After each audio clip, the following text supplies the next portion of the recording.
السلام عليكم ورحمة الله وبركاته.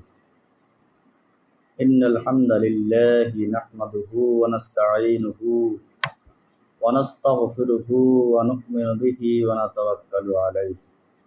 قال الله تعالى: حسبي الله لا إله إلا هو عليه توكلت وهو رب العرش العظيم.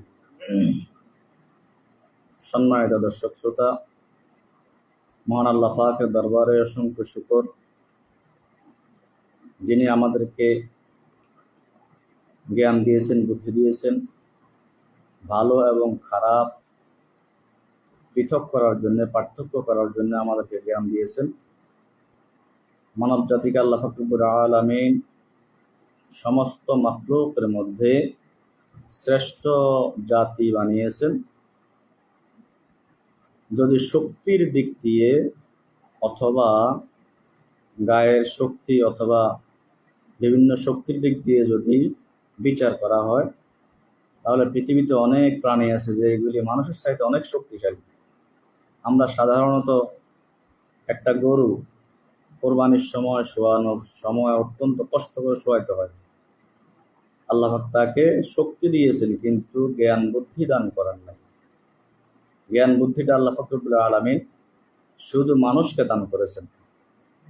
এই জন্য মানুষের মর্যাদা আল্লাহ পাকের কাছে বেশি। আমরা মানুষ হিসেবে রাসূল আকরাম সাল্লাল্লাহু আলাইহি ওয়া আলিহি ওয়াসাল্লামের আনিত বিধান এমন একটি বিধান, যে বিধানের মধ্যে সমস্ত কিছুর ফয়সালা, সমস্ত কিছুর মীমাংসা আল্লাহ রব্বুল আলামিন দিয়ে দিয়েছেন। সুবহানাল্লাহ বিহামদি। মানুষের জন্ম থেকে শুরু করে মৃত্যু পর্যন্ত যতগুলি পয়েন্ট আছে, যতগুলি দিক আছে, সমস্ত দিকগুলির যত সমস্যার সমাধান প্রয়োজন, সবগুলির সমাধান আল্লাহ রব্বুল আলামিন কোরআনুল কারীমে সরাসরি অথবা হাদিস শরীফের মাধ্যমে অথবা রাসূল আকরাম সাল্লাল্লাহু আলাইহি ওয়াসাল্লামের উপরে বিভিন্নভাবে আল্লাহ রব্বুল আলামিন সেটা তুলে ধরেছেন। আজকে আমরা এমন একটি আমল সম্পর্কে আলোচনা করব, যেটা আমাদের সকলের মধ্যেই কম হোক বেশি হোক অত্যন্ত গুরুত্বপূর্ণ একটা বিষয়। সেটা হচ্ছে পেরেশানি, দুশ্চিন্তা। এটা সকলের অন্তরেই বেশি কম কাজ করে। আমরা অনেকেই 24টি ঘন্টার মধ্যে অন্তরে প্রশান্তি লাভ করতে পারি না। অন্তরের মধ্যে যে একটা শান্তি, সেই শান্তি আমরা পাই না। রাসূল আকরাম সাল্লাল্লাহু আলাইহি ওয়াসাল্লাম অন্তরের মধ্যে শান্তি পাওয়ার জন্যে, পেরেশানি দূর হওয়ার জন্যে আল্লাহ রাসূল সাল্লাল্লাহু আলাইহি ওয়াসাল্লাম অনেকগুলি আমলের কথা বলেছেন। তা আজকে আমরা একটি আমলের কথা শুনব, যে আমলটা করলে আশা করা যায় আল্লাহ রব্বুল আলামিন আমাদের অন্তর থেকে পেরেশানি, দুশ্চিন্তা সমস্ত কিছু দূর করে প্রশান্তি দান করবেন। যেটা প্রমাণ আমরা হাদিস শরীফের মধ্যে পাই। রাসূল আকরাম সাল্লাল্লাহু আলাইহি ওয়াসাল্লাম দুশ্চিন্তা, পেরেশানি দূর হওয়ার জন্য অনেকগুলি আমলের কথা বলেছেন। আজকে আমরা একটি আমল, সেটার কথা শুনবো এবং আমল করার চেষ্টা করব।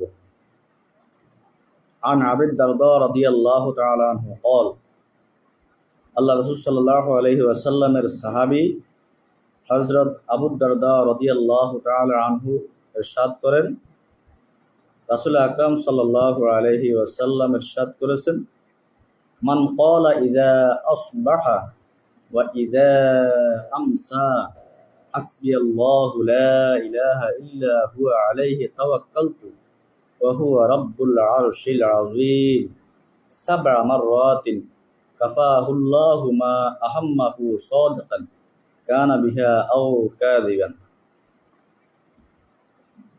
আল্লাহ রাসূলের সাহাবী হযরত আবু দারদা রাদিয়াল্লাহু তাআলা আনহু ইরশাদ করেন, রাসূল আকরাম সাল্লাল্লাহু আলাইহি ওয়াসাল্লাম ইরশাদ করেছেন, যে ব্যক্তি সকালে 7 বার অর্থাৎ ফজরের নামাজের পরে 7 বার এবং মাগরিবের নামাজের পরে 7 বার এই আয়াত পাঠ করবে, হাসবিয়াল্লাহু লা ইলাহা ইল্লা হুয়া আলাইহি তাওয়াক্কালতু ওয়া হুয়া রাব্বুল আরশিল আযীম। এই আয়াত যে ব্যক্তি সকালে 7 বার এবং সন্ধ্যায় 7 বার পাঠ করবে, আল্লাহ পাক রব্বুল আলামিন তার অন্তর থেকে পেরেশানি, তার অন্তর থেকে দুশ্চিন্তা সব কিছু দূর করে আল্লাহ পাক রব্বুল আলামিন অন্তরে প্রশান্তি দান করবেন। সুবহানাল্লাহি ওয়া বিহামদিহি। আয়াতের অর্থ হচ্ছে হাসবিয়াল্লাহু লা ইলাহা, আল্লাহ আমার জন্য যথেষ্ট, তিনি ছাড়া কোনো ইলাহ নেই। আলাইহি তাওয়াক্কালতু ওয়া হুয়া রাব্বুল আরশিল আযীম, আমি আল্লাহর উপরেই তাওয়াক্কুল করতেছি, ভরসা করলাম, যিনি মহান আরশের প্রতিপালক, মহান আরশের মালিক। আয়াতের অর্থ অত্যন্ত গুরুত্বপূর্ণ। এজন্য আমাদের অন্তরে যখন পেরেশানি, দুশ্চিন্তা, বিভিন্ন রকম মানসিক চাপ এইগুলি যখন কাজ করে, আমরা যদি ফজরের নামাজ জামাতের সাথে, মাগরিবের নামাজ জামাতের সাথে আদায় করে হাসবিয়াল্লাহু লা ইলাহা ইল্লা হুয়া আলাইহি তাওয়াক্কালতু ওয়া হুয়া রাব্বুল আরশিল আযীম এই আয়াত যদি সকালে 7 বার সন্ধ্যায় 7 বার পাঠ করি, আশা করা যায় আল্লাহ রাব্বুল আলামিন আমাদের অন্তর থেকে পেরেশানি দূর করে দিবেন। সুবহানাল্লাহ। আল্লাহ রাসূলের হাদিসের উপরে আমরা যেন আমল করতে পারি, আল্লাহ পাক যেন কবুল করে, সকলে বলে আমিন। আসসালামু আলাইকুম ওয়া রাহমাতুল্লাহি ওয়া বারাকাতুহু।